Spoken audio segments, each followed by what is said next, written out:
Hi, Maureen. All right, let's get started.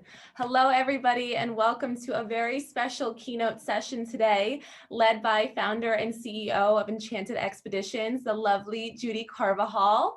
Judy is going to be educating us on all things Ecuador and the Galapagos Islands and giving us insight as to why it should be at the top of our post-COVID travel bucket list. My name is Christina Kuntz, and I'm going to be your moderator for today's session. So make sure that you engage with me in our chat box and also use our Q&A box to submit questions for Judy to answer at the end of her presentation. So without further ado, allow me to give a warm welcome to Judy. Thank you.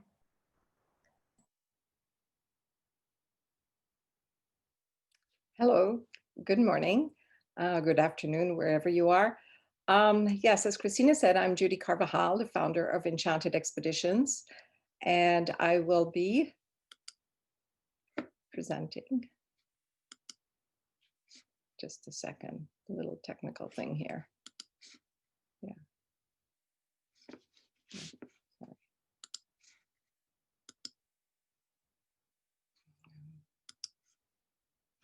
Okay, let's start.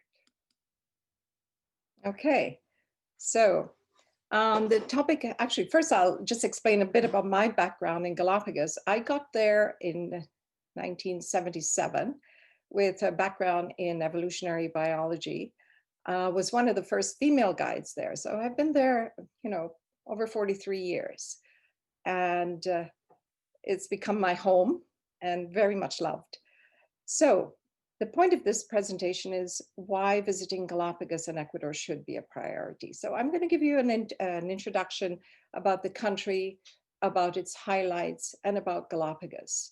And hopefully at the end, we'll conclude with main reasons. So for those of you who don't know, Ecuador is a very small country on the equator on the western coast of South America. And as you can see, where it says Islas Galapagos, Galapagos is 600 miles off the coast of Ecuador. And in this very small country, we have actually 4 worlds. We have the Galapagos out in the Pacific, very unique. We have the Andes, and I'll show you a map soon to explain where that is, the Pacific coast, and of course the Amazon on the eastern region. And this is what it looks like, the regions of Ecuador. So we have the Amazon, as I said to you, the highlands. In the north, we have Colombia, in the south and west is Peru. And on the, south and east would be Peru. On the western part is the Pacific. And I'm just going to point out a few things about the country. It has, in this tiny little country, we have about 17 million people. We have the main cities, which are, and I'll point them out to you. We have Quito is the capital up in the Andes. We have Guayaquil, which is the most populous city on the coast. And Cuenca is another highlight. The area is roughly 100,000 square miles. Languages, official languages are Spanish and Quechua. The currency is the US dollar. And as I said before, population roughly 17 million. And the ethnic groups, what are they? About 79% Mestizo, 7% Indigenous, 7% Afro-Ecuadorian, and 6% European descent. This is important because it creates quite a cultural diversity. And regarding the languages, there are about 8 other indigenous languages are spoken. There are about 1,200,000 indigenous people who speak their own language as a first language, retain much of their customs, including attire and festivals. Many of these are mixed into the Catholic traditions. So as I go on in this presentation, I'll be talking about the highlights, and a lot of the highlights in terms of visiting culturally and so on are in this region here, the Andean region, all these mountains. We call this the Avenue of the Volcanoes. As you travel along here, it's not unusual to see snow-capped mountains and we're on the equator. And this is the jungle region, the Amazon region. where one would travel to stay in lodges. And of course, the Galapagos, which is an hour and a half flight from Guayaquil. So what is so special about Ecuador? For such a tiny little country, it's the most compact, mega diverse country in the world. We have 1,695 bird species, 18 species of the world, and 15% are endemic. 19% of the area is protected. It's the first world in the country, in the world, first country in the world to include nature in its constitution as a protected. 3,000 species of orchids.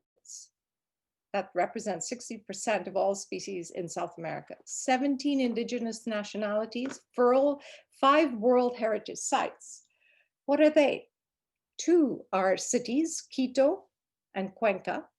2 are natural places like Galapagos and the Sangay National Park. And 1 is the Andean Roads. We have 150 festivals.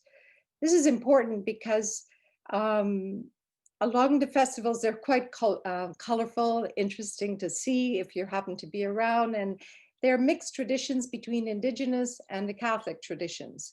And then we have 62 volcanoes. That includes the ones in Galapagos also. And a little bit of information here, 132 species of hummingbirds in Ecuador. And worldwide, there are 300. Actually, let me get rid of this for now. And the national parks. The national parks and reserves. Ecuador has 30 national parks that range from the high volcanic islands to the Galapagos. And this is important because it's not only the culture, but in such a tiny space, we can get such diversity, whether it be the jungle, whether it be the paramo, whether it be cloud forest, whether it be on the coast. And each national park has its individual specialties.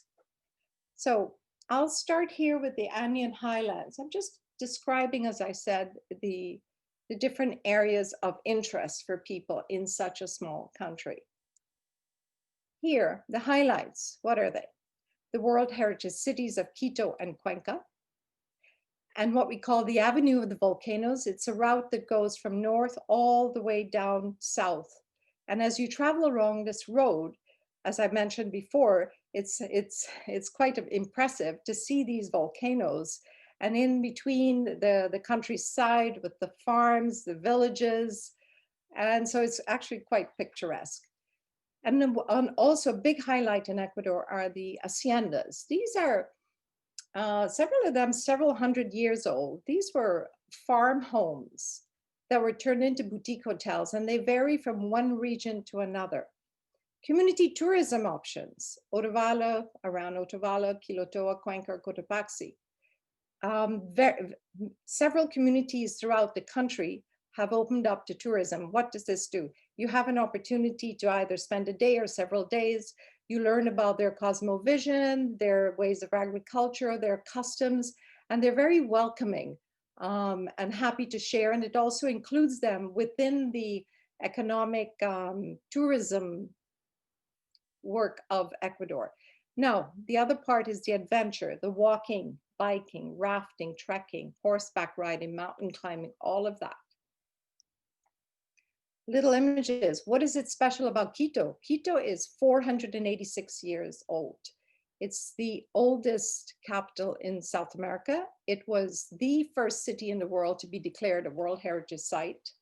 And so a visit to the city is important. Might be a little difficult in these times if people don't want to be in a city, but it is to be remembered because of the churches, the buildings. You can spend a morning walking around the old center. There is this amazing statue that's, I don't know, quite tall over Quito of the Virgin. There's a picture of her face there, and she sits guarding the city. She's on a hill looking over the old part of the city. And then the next city of interest in the highlands is Cuenca, also UNESCO World Heritage Site, known for its Spanish architecture, the streets, the artisans, the Panama hats. Panama hats, interesting. They're called Panama hats for a reason, but they're actually made in Ecuador. Most of the reeds, or the reeds, I should say, come from a region close to the coast. However, the actual production of the hats, most of them are done in and around Quito. And often you see the image here, the women are, whether they're walking on the streets or doing other things, they're always weaving hats, and then they're taken to various factories to be then processed further on. And in and around Cuenca, there are many other artisans. Ingapirca, Ecuador is known for the Andes. It's more of an Andean experience. You go to Peru for the Incan experience. However, the Incas were in Ecuador for about 50 years, and we do have one structure left, and it's a ceremonial structure, and you do have opportunities to visit this. It's called Ingapirca. Okay, now with the volcanoes, Dimne Avenue, for this reason, the Andean highlands, just on their own, have 32 volcanoes. And it is really quite a thrill, whether you're just visiting or, you know, hiking, biking around. The other highlight, as I've mentioned before, are the haciendas, and this is what it looks like. Now, what are the activities in the haciendas? They have horseback riding. Some of them are working farms. Some they're associated with communities. Like Suleta is associated with a community where these women do these beautiful embroideries. So you have a chance of visiting the artisans, of learning more about this. And you actually see the women, they still on to today, young and old, wear these attires. And so it adds to the whole experience. And as I said, these haciendas, they are throughout the countryside. So once you leave Quito and you start traveling throughout the country, where do you stay frequently? In the haciendas. And each one has its peculiarity. Some are older than others. And what's really special about them, you'll find family photographs in there. So it's the history that goes with it. It's not just a hotel. It has a history. The other thing are hot springs. You have hot springs around Baños, but these here in these photographs are Papayacta hot springs. And you could see another volcano in the distance there. These hot springs are in the cloud forest. So it's only about 2 hours outside of Quito. You can do it as a day trip, or you can use it if you're going to travel to the coast. The markets are another big highlight. Well, whether it be markets for, produce like the wall hangings or the blankets, or all of these things are made in this region, or the flowers. I haven't mentioned the flowers. Ecuador is a huge exporter of roses and other flowers, and it's quite interesting to stop by and visit one of those farms. Or the markets, just a simple market like that photograph up there, you have the chance to just stop in and see all the fruits and vegetables that are being there. Now, the artisans, I talked about the artisans. In a very short space, the culture changes so much. So you have artisans that are weaving, backstrap weaving, either blankets or shawls, or somebody is inlaying guitars, or the silver work is very special in one little town, or you can go to another town where they're just carving wood, just wood. Another one is just leather. So the artisans around the country are a highlight. And the other thing too is to stop and visit the cottage industries. So you're not just buying in a shop, but you actually go to the makers. The people, as you can see in this image here, the indigenous people vary. Even though the country is so small, the groups vary from one region to another. This gentleman here, he's from the jungle. The ladies on the top right are from Cuenca. Their attire is different. Then the others are from Suleta. I talked about the embroidery.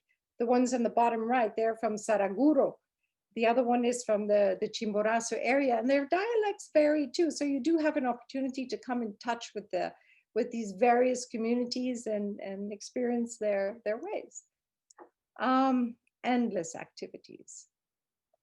Yes, as I said, open spaces. This is something we're looking for now. Open spaces, and they're endless. Ecuador has never been a mass tourism place. So it was always, you can be traveling and there's nobody else around. like on this photograph of horseback riding in the Andes, or trekking or walking, or maybe practicing a bit of yoga, biking, rafting. I didn't talk about the rafting, but the rivers, they're all classes of rafting in Ecuador. Sharing and learning from local communities. And it's not just you're going there and looking, you overnight, you share, you dance with them, you learn from their cooking, they teach you about their cosmovision. And this is definitely a must and a highlight for most tourists or most visitors. And then, of course, sometimes no social distancing here. Now, the Amazon. The Amazon. I mean, just look at this. This is quite something. Can you imagine waking up to this? The highlights of the Amazon. Of course, it's the wildlife and nature. The indigenous communities, again, very different. The geography, the scenery.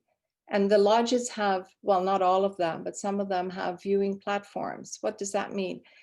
There are these high towers, so you get to experience the jungle from the bottom up all the way to the top of the trees, because these different levels have different birds you can appreciate and so on. So most of the trips are in canoes or walking or up on the platforms. And these are some images of the wildlife you can see while you're in the jungle. And the culture. Here again, you will have a chance to meet with communities and share with them. Okay, the next region of interest is the coast. The coast are beautiful beaches. It's a place people go to whale watch. The humpback whales are there off the coast between July, August, September. They're a good time. Or for those, good surfing, good kite surfing. And then a big thing on the coast is the culinary part. I mean, actually, so what are the highlights? The whale watch. Oh, I didn't mention the chocolate farms. Ecuador is known for its chocolate. It's claimed to be one of the top quality chocolates in the world. So one of the things we encourage our guests to do is to visit a chocolate, I should call it a cocoa farm.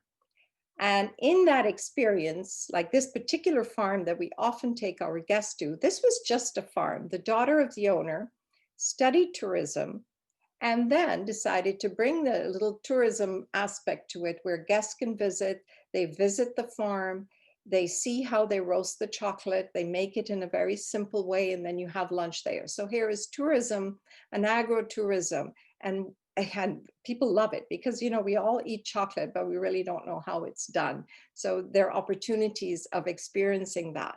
And of course, on the coast, we have these mangroves that are great regions for bird watching. And it's really encouraged because a lot of the mangroves were destroyed for shrimp farming. So it's nice to know there are areas that are being protected and there are people interested. The beaches, and of course, Guayaquil. Guayaquil is a major city on the coast with its own character and some interesting old buildings. So a half day there is also. But the next thing, as I mentioned before, was the cuisine. The gastronomy of Ecuador. Oftentimes people don't realize what variety and how many dishes Ecuador have. As I said before, it's a small country, but the culture changes, the different groups, they're from one region to the other. The fact that it's on the equator, but it has the mountains. So we have tropical vegetation, tropical fruits and vegetables, but we also have temperate. So we can have apples as we can have bananas, and that also affects the dishes that can be prepared. The seafood, we have like 150 types of potatoes, the quinoa, like 13 types of peanuts, and all of this is in the dishes. And the dishes are also around festivals. Around Easter, we have the fanesca, which is made with, I don't know, every grain on earth, you know, with special salted fish. It doesn't sound great, but it actually is very tasty. And of course, the coconuts. The coconuts are used on the coast a lot in their dishes. So, and Ecuador, the capital of one of the provinces on the coast, Puerto Viejo, was awarded the UNESCO Creative City for its gastronomy. So this is something, as I said, lots of people are not aware of it, but Ecuador is, among chefs, is a known place. Now, we're going to be flying out to Galapagos. To get to Galapagos, it's 600 miles to the west. And normally you fly from Quito or Guayaquil. All right. So there are roughly 15 major islands. And the flights, sorry, here. 1 second, bear with me. The flights arrive on this little island here, Baltra or San Cristobal. And that's where your trip begins. It's one of the birthplaces of nature-based tourism. 97% of the land is national park. When the park was created in 1957, wherever people were not living became national park. There are roughly 30,000 local residents. And where do they live? They live in some areas of Santa Cruz, some areas of San Cristobal. I say some because it's not the whole island. Some areas of Isabela, this area, some of Floriana, and there's a military, a naval base on Baltra. So that's where the population is. It is a UNESCO World Heritage Site. It was, one of the world's largest marine reserves. In 2019, the Galapagos Islands were awarded Best Sustainable Destination in America. In June 2019, the UNESCO increased the Galapagos biosphere to 14,000 hectares. In July 2019, the Galapagos Park actually turned 60. And in 2019, the Galapagos Marine Reserve earned the prestigious Blue Award by the Marine Conservation Institute. It's a jewel of the planet. And there are 2 protected areas here, not only the land, but the marine reserve. These 19 volcanic islands have nearly 9,000 species in the waters and on land. They're located at a junction of what makes this area so special.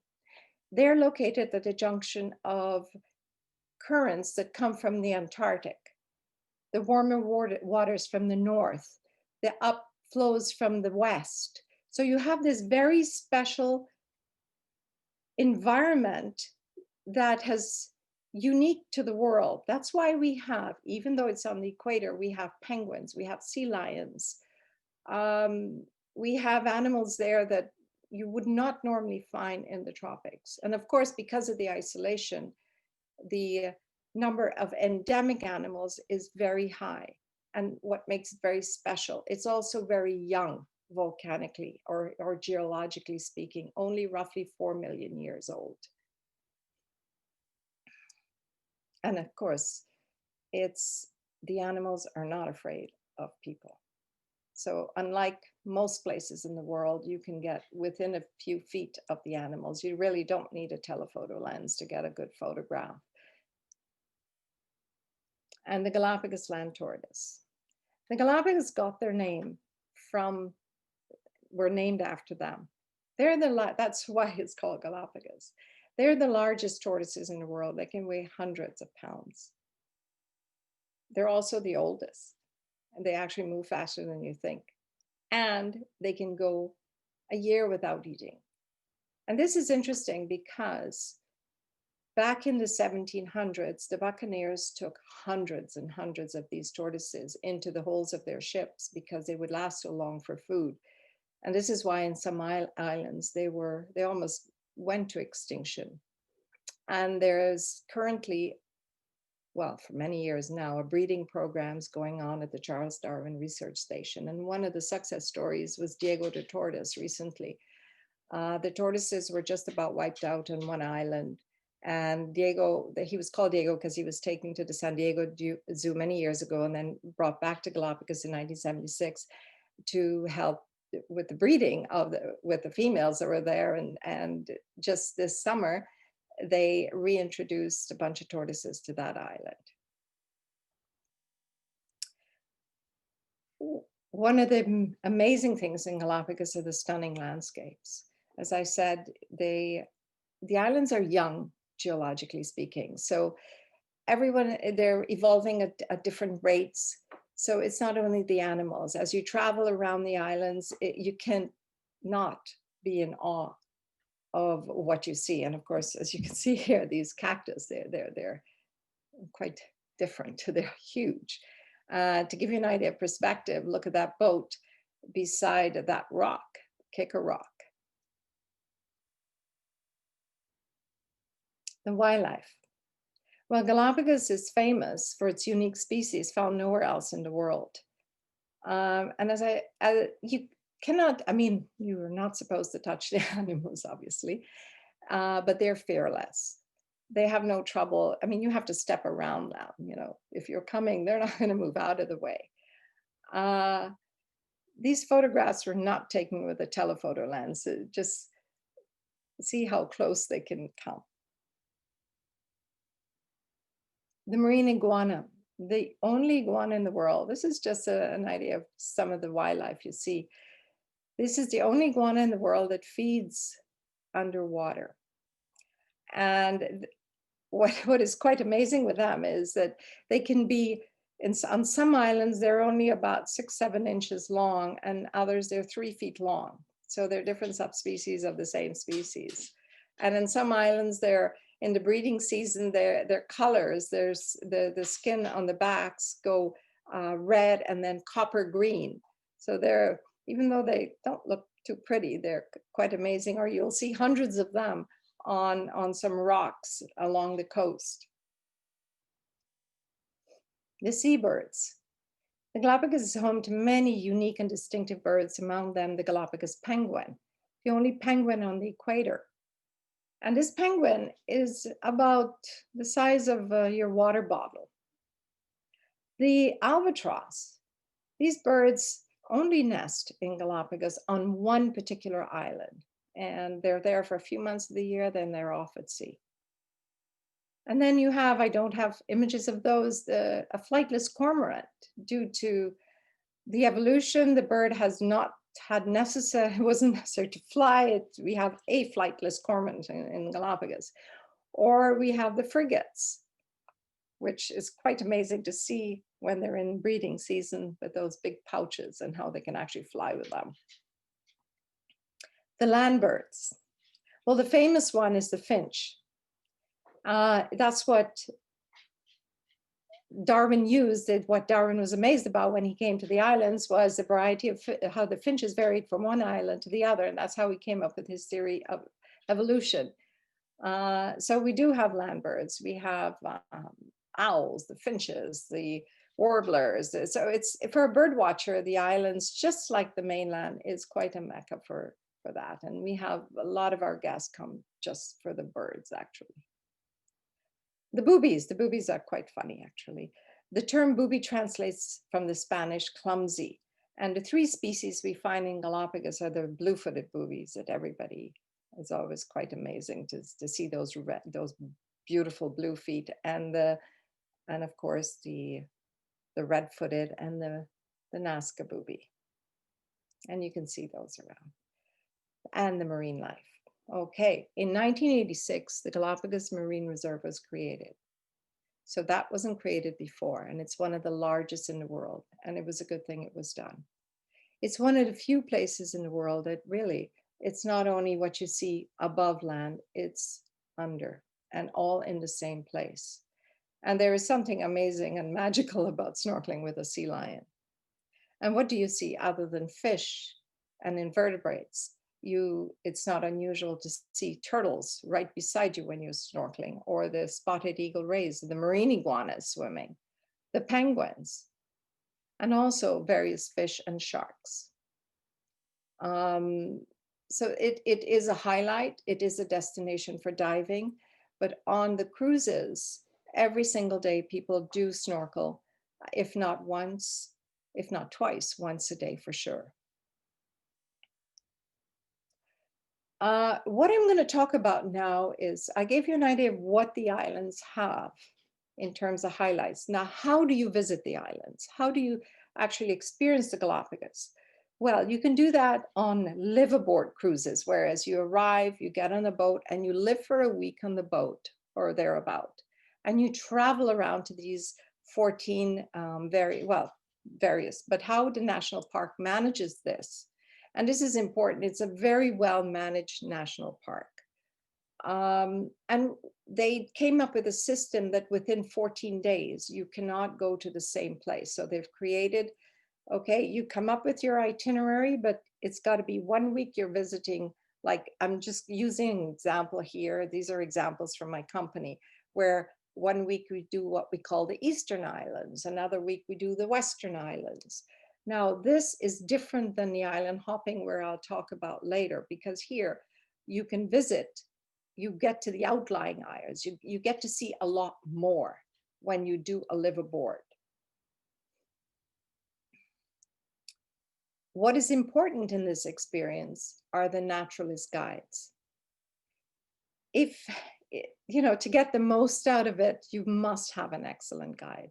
And I must say, we are really proud in Galapagos that our guides are multilingual and very well trained by the national park there. They have to go through a serious training.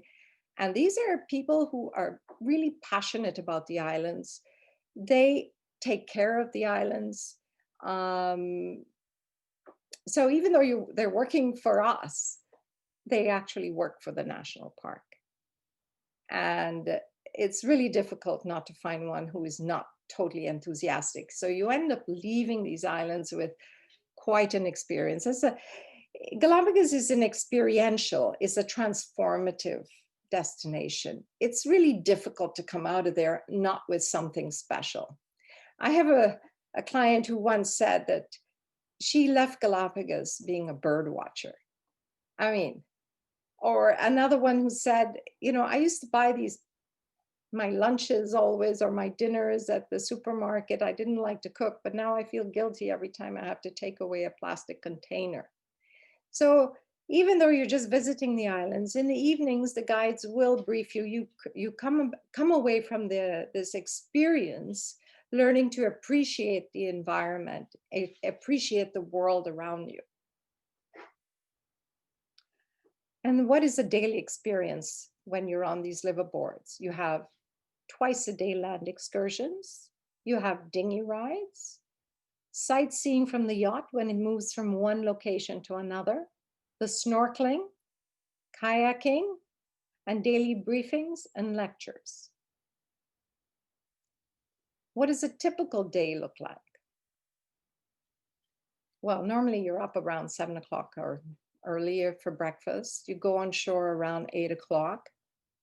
Around 10 to 11. The nice thing about this, you're on shore early in the morning when things are active, when it's not so hot. You return to the boat, and then you go for your first snorkeling excursion. Then you have noon lunch, and then you have a break time. During that time, the boat moves on to another destination. And then in the afternoon, you can either do a second snorkel before your land visit, or you go on to your land visit. 6 p.m. you have to return to the boat. The national park, you cannot go on before 6 a.m., nor can you be on shore after 6 p.m. And then dinner. After dinner is usually when you have a briefing with the guide. You go over what you've seen during that day and what you will be doing the next day. Then you take notes, and then And the rest is either free time. But mostly people are quite tired at that point. It's an active vacation. The other options, so I've just told you what it's like to live on a boat and to travel around the islands. However, there are sometimes people who would rather not live on a boat and would rather sleep at a hotel and do what we call the island hopping. What does that involve? You sleep at a hotel either on San Cristobal, Santa Cruz, Isabela. Actually, there's one too now on Floriana. And from there, in the morning, you get up early, you get on a little boat that will take you to a visitor site of the national park that is close to the town that you're staying. So you do not get to the outlying islands, but you do get a good experience. People that prefer that. Now, with that being said, you have more time to live in the towns. And what do you do there? You can do land tours, visit farms, biking tours.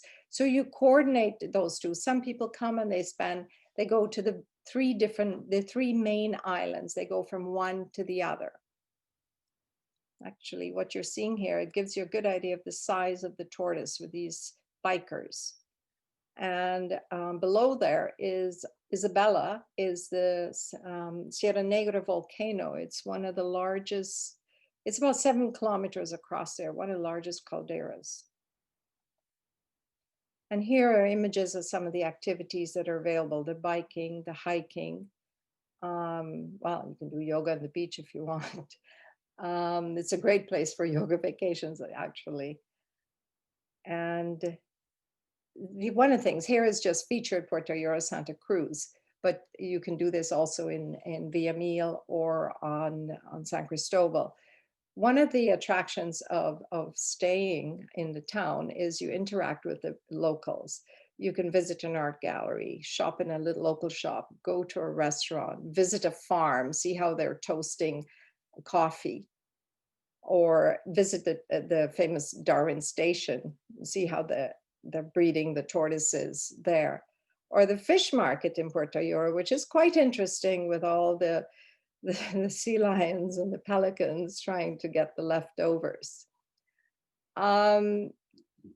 With all of this, I would like to mention that it is, even if you're doing the liveaboard, it's a nice option to spend a couple days in the towns to get a feeling of what it is to live in Galapagos. So we highly recommend that, because there are 30,000 people living there, and they've been living there for several generations, and they have this unique culture, a culture of their own.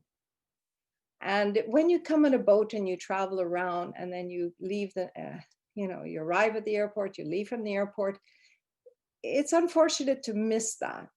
And there are many hotels and lodges that are there to receive guests.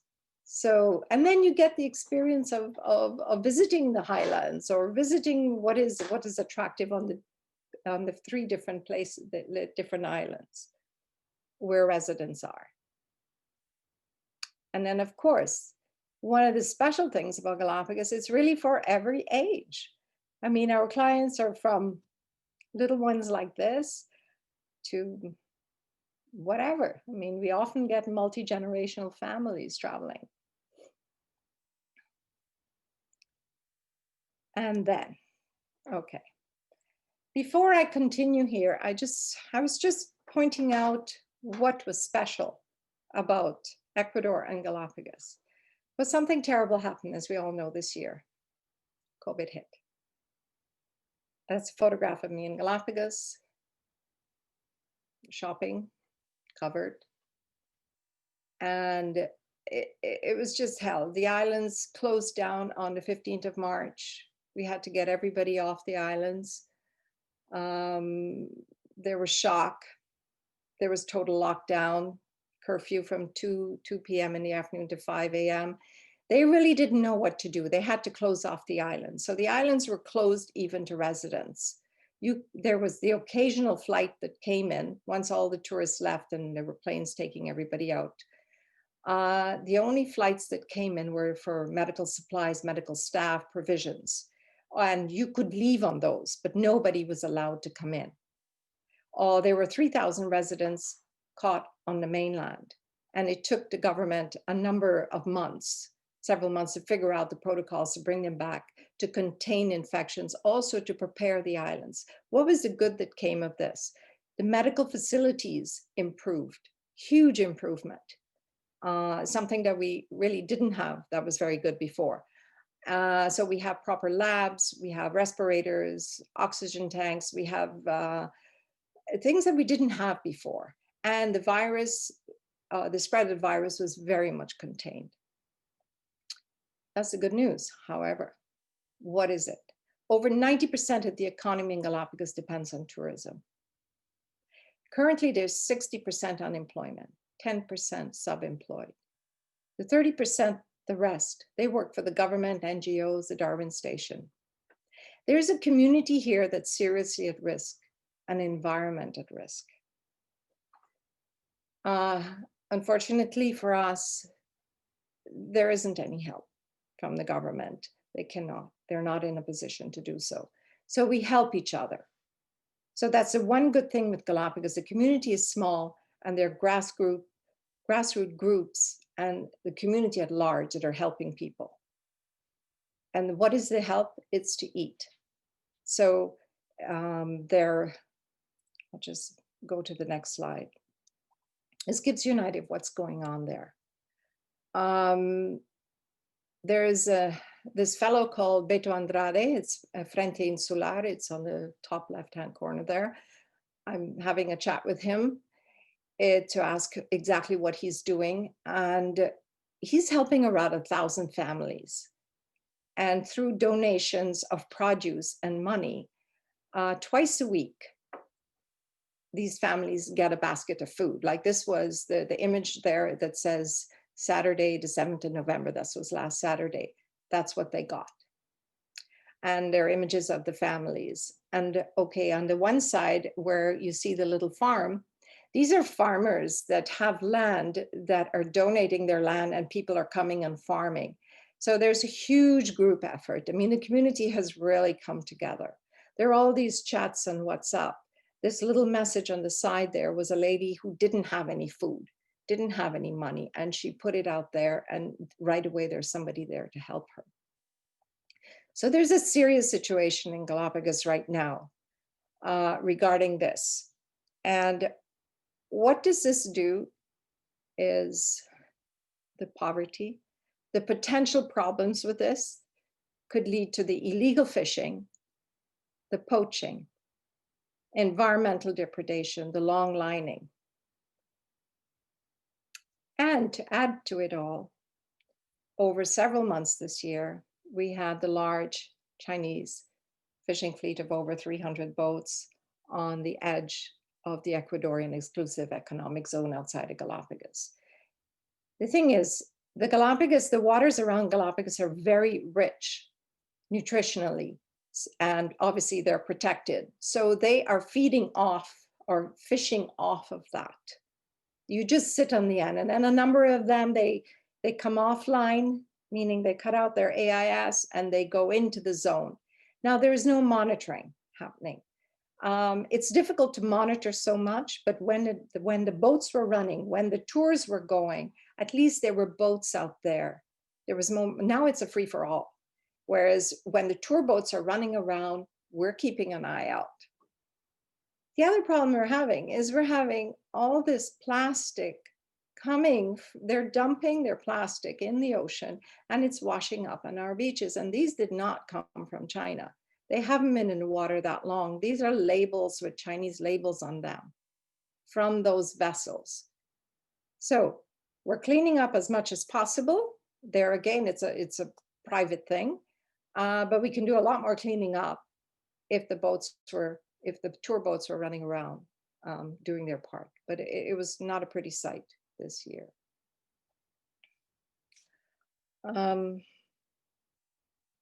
So why one should have Galapagos and Ecuador on the top of your travel wish list? Well, Ecuador is the most compact, mega diverse country in the world. I mean, I hope I made that point earlier by showing So much to see. I mean, Galapagos is the magnet for tourism for Ecuador. People know about Galapagos, they've heard about it. But there is Ecuador that also is very rich culturally in wildlife, in nature. And so there's a lot to see. And people, I think, are going to be traveling more in a slow pace these days. So taking in an extra week on the mainland, and there again, traveling around where there aren't many tourists with open spaces, it's feasible. And Galapagos, it's total outdoor adventure and outdoor open spaces. It's transformative. It's like David Attenborough said, no one will protect what they don't care about, and no one will care about what they have never experienced. And the thing with the Galapagos Islands, it belongs to all of us. They belong to Ecuador politically, geographically, but the islands are unique in the world and it belongs to the rest of the world. And it is our duty to protect them. And the sad thing about it is that, well, not sad, tourism is a big part of it. The other thing, Liz Bonin once said, one of the main things that struck me about Galapagos is that you're not a spectator of nature like most places. This is about you having the privileges of being part of nature for a few days or for a week or two. You are part of it, you're in it. The animals are around you. You're not, it's so true. I've been in the islands over 40 years, and once a year, if possible, obviously I wasn't able this year, I go out as a tourist in one of our boats. And I'm in awe, like 43 years ago. I take a million photographs and I never get tired of it. It really is something else. So Galapagos needs tourism to survive. Without tourism, there is no conservation. The tourism dollar really helps, not only the local community that is suffering right now, but it also helps with the conservation of the islands. A good chunk of that goes towards the national park. What I haven't touched on here, and I'd like to talk about that right now, is the safe travels.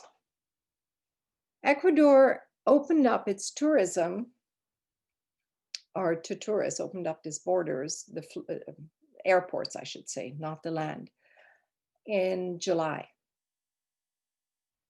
Well, do we have tourists? No, maybe a handful. The tourism we're getting is mainly local tourism, but it's very small and it's not enough. And all the protocols are in place even before you enter the country. You have to have a negative PCR test to come to Ecuador. It has to be done within 96 hours. And if you can get to Galapagos within 96 hours, you don't have to repeat it when you get to the mainland. But protocols are in place everywhere, biosecurity protocols I'm talking about. Ecuador, it's mandatory to wear a mask everywhere you go. There's constant, so any operation, whether you're a boat, whether you're a hotel, whether you're a restaurant, there are biosecurity protocols for that. And they're imposed. They have taken this very, very seriously. And we all do our part. And we are ready to receive tourists whenever they can come. And I hope you enjoyed this, and thank you for attending. That was, wow, a wealth of information and such a small but mighty country and so much to dig into. We have a ton of questions, so I want to make sure we have about 10 minutes. So I'm just going to dive in right now and have you answer some of the questions that came in through our Q&A box. So something that came in twice was people were asking about the pros and cons of going on a ship-based trip versus a land stay. Can you walk us through, what is the pros and cons of both, or how would you recommend kind of tackling that? The pros and cons of a ship versus the island hopping. Is that what you Yes. asked? Mhm. Okay.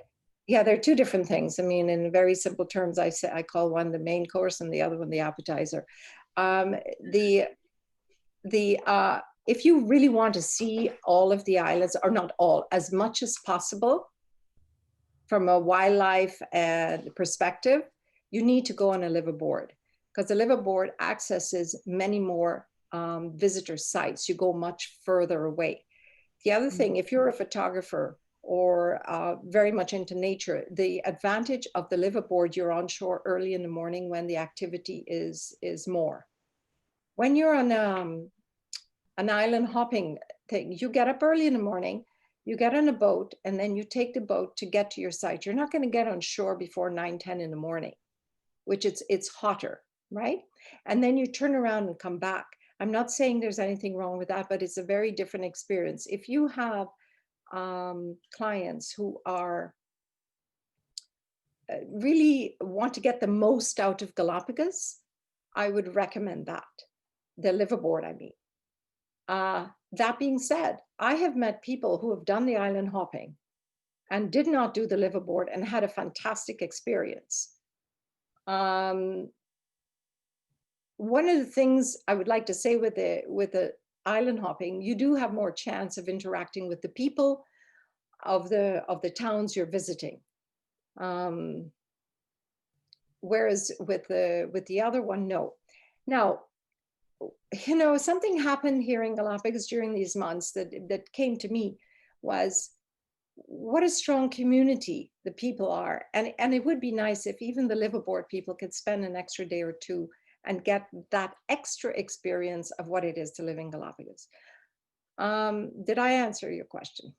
Yes, absolutely. But someone actually followed up and said, for that liverboard itinerary, do you recommend a 3 or 4 day to really see the most? Is there I is recommend a week.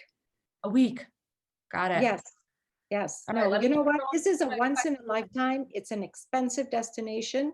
Right, And three days on a cruise, you're really touching just a few. No, then in that case, do an island hopping. I would right. say to really get the most out of the islands, a week cruise. We have clients sometimes that do the shorter, and they're on the boat and they have us call the office. Can we stay longer?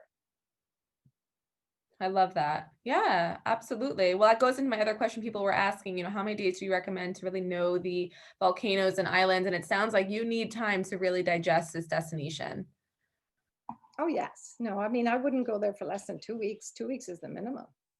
Yeah, absolutely. And I know you obviously touched upon the honestly heartbreaking COVID situation that's happened, and that Ecuador still is open right now for tourists. But can you tell us a little bit, is travel insurance still required for tourists visiting Ecuador? I think so. I would Yeah. have to check on that, but Yep. yes, otherwise I would say you would need travel insurance because if you got sick, you would have to deal with it at your expense. Right. Of course. You know what? Things are changing so much all the time now. Is it a requirement in Ecuador to arrive with travel insurance? I haven't heard anything specific about that. I know it's the PCR negative test.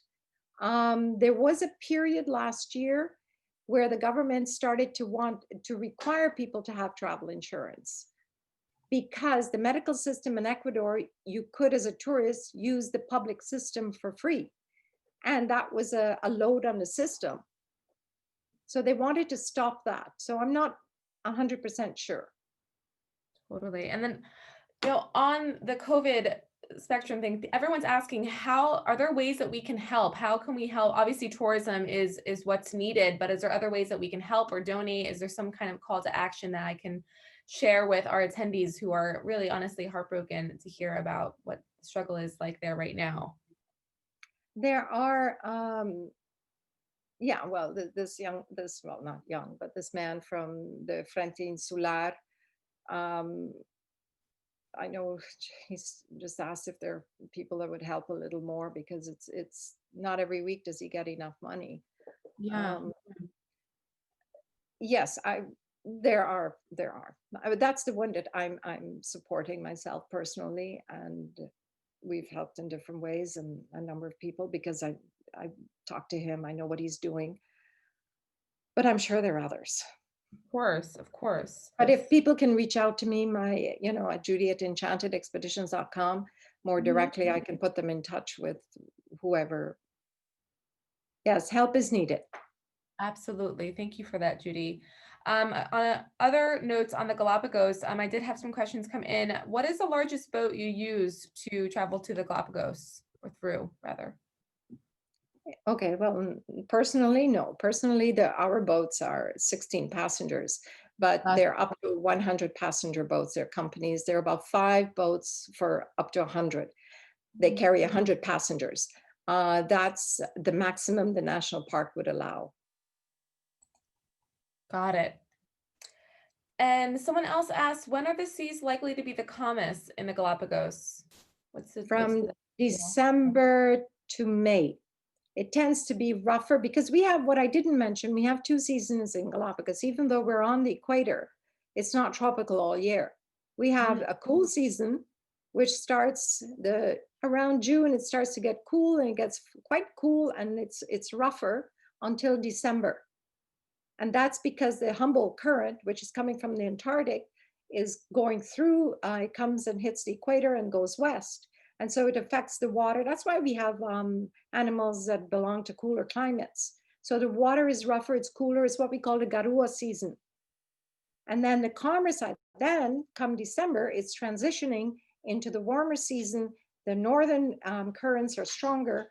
And so the water is warmer, the air is warmer. It's when we can get tropical rain fall, but it's calm. Understood. Thank you for that. And Robert had asked us a question. He said that you mentioned that you had a place to stay in Santa Cruz. I don't know if you recall what he's referring to. Places to stay in Santa Cruz. Well, they're hotels. Is that what he means? Yeah, I believe, Robert, if you're listening, if you can expand a little bit on your question, and I'll circle back to that. Jane actually asked about, how easy it is to work out of the Galapagos. Her husband's like in IT and needs a good connection, and she's looking for places for a month or so to work out of. So what is the kind of connectivity like there? Poor. Poor. Sorry. Poor. You're supposed to You disconnect, have to right? be extremely patient. Let's put it that way. Yeah. They Noted. are This is a currently destination running a cable, an optic cable from mainland Ecuador in the sea, in the ocean, to Galapagos. So I don't know when it will be done, but tell Jane that yes, it will happen. It will happen. Then it'll be great. But right now, I was there almost 9 months, and with a lot of frustration. You get used to it, though. Got it. Well, that sometimes you do need a destination that requires you to unwind, right? And disconnect. So maybe that's the sign right there. No, I believe, actually, on our boats, I refuse to have internet. yes, I love I say, that. you come to disconnect. Oh my goodness. Now, someone had asked an interesting question. You mentioned how easy it is to get close to the animals here versus other places. I mean, with COVID going on, someone asked, like, is it possible for them to contract the disease? Is that anything we have to worry about? I mean, it's kind of an interesting thought, but I don't imagine you're getting that Interesting close to be thought. transferring something. Well, I hope not. I mean, to the people that are going around the islands, like our crew and everybody, they have to be tested and be negative to get on the boat. And we hope that our passengers are the same. Yes. I haven't heard of anything, and gosh, I would hope not. That would be No, of terrible. course. Well, I believe that covers it. We're at the end of our presentation time. Thank you so much, Judy. I think you really instilled a great interest in this destination. I'm eager myself to visit. So thank you so much for your wealth of knowledge and your expertise. We appreciate you and hope you have a wonderful rest of your day. Thank you all for So joining much. us. Thank you, Bye Christina. now. Thank you. Thanks. Bye-bye.